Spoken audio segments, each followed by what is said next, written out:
Hello, my good people.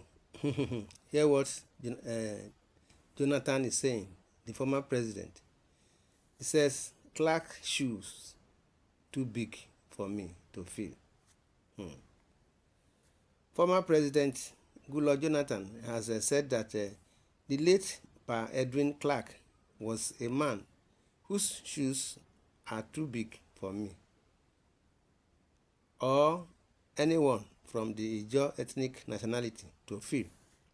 He made this known on Wednesday night when a group led by Bayesa State Governor Duoye Diri paid a condolence visit to the family of the elder statesman in honor of Pa Clark, who passed away at the age of 97.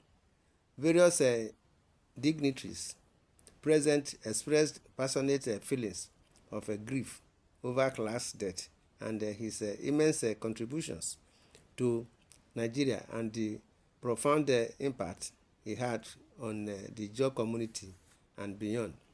Jonathan said, a friend in Benue State called me and asked me to take over the leadership, but I said the shoes he wore are too big for my feet to fit into. He had the courage, boldness, and could confront anybody, even though he was from a minority group. He was not just a leader for the Ijaw nationality. He was a leader for Nigeria. When he was a federal commissioner, I was in primary school. You cannot ask me to fit into his shoes. He spoke to presidents. He challenged them. He came out with fire and brainstorm to challenge injustice, he said. Diri, on his part, said, for us, from his own ethnic nationality, the Ijaw ethnic nationality, there are shoes that will be difficult for anybody to fill. We all know the man, the character E.K. Clark. His last book was brutally frank, a man who tells you black is black and white is white. He gave leadership, and for us, it is difficult to find someone who can step into those shoes. That is where we are now, my brothers and sisters. In a related issue, hear what is going on again. My brothers and sisters, you see, this is what we are saying. The former president, Goodluck Ebele Jonathan, said, one day Nigeria will get to the level where people will reject bad behavior from the political class, says Goodluck Jonathan. Former President Goodluck Jonathan has said that the tolerance of Nigerians fuels the bad behaviors of the political leaders. He stated that once Nigerians begin to demand and insist that the right thing be done, the political leaders will begin to do the right thing. Jonathan also strongly criticized the development of military personnel for election duties in Nigeria, saying that it overstretches the military.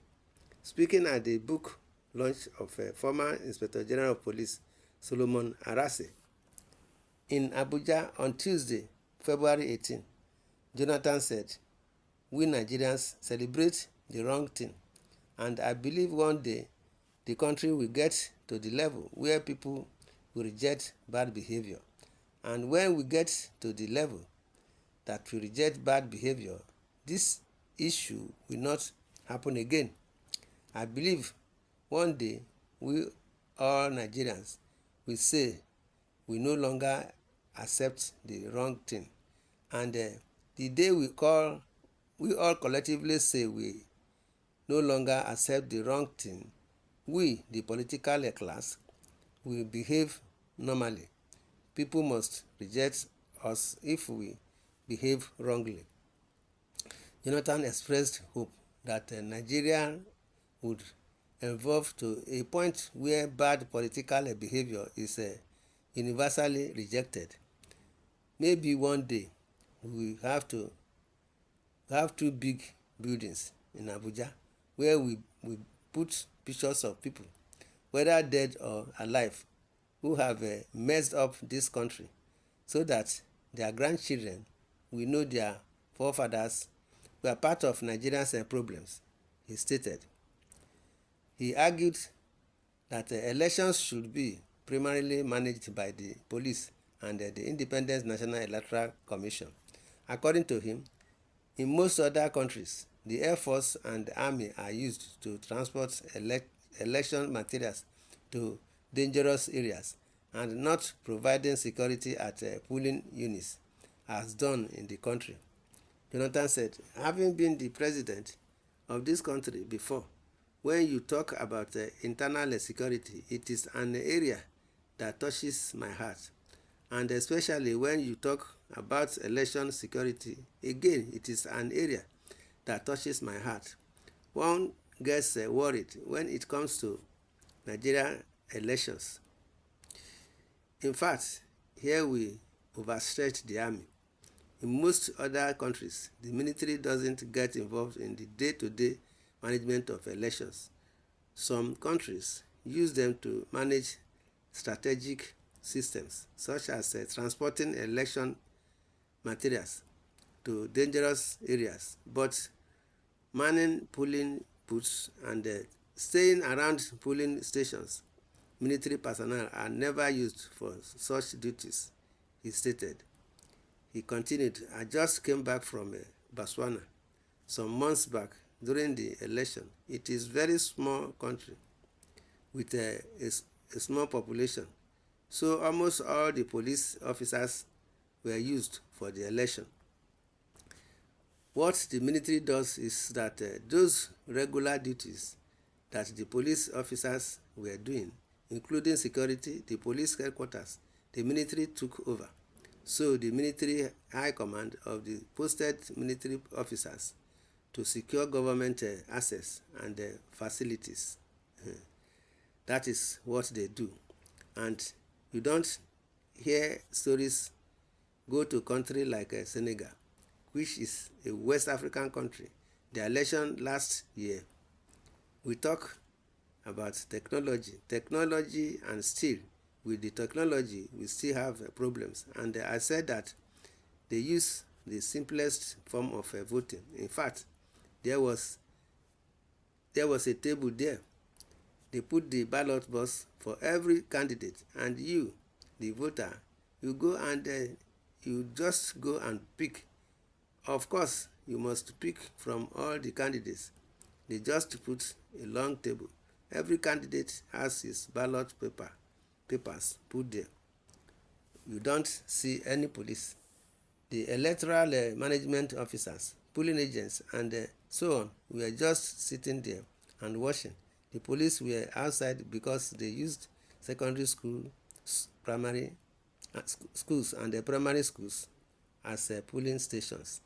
Then each of the classrooms has different polling units, so the police stay here. If there is an issue, they will call them in.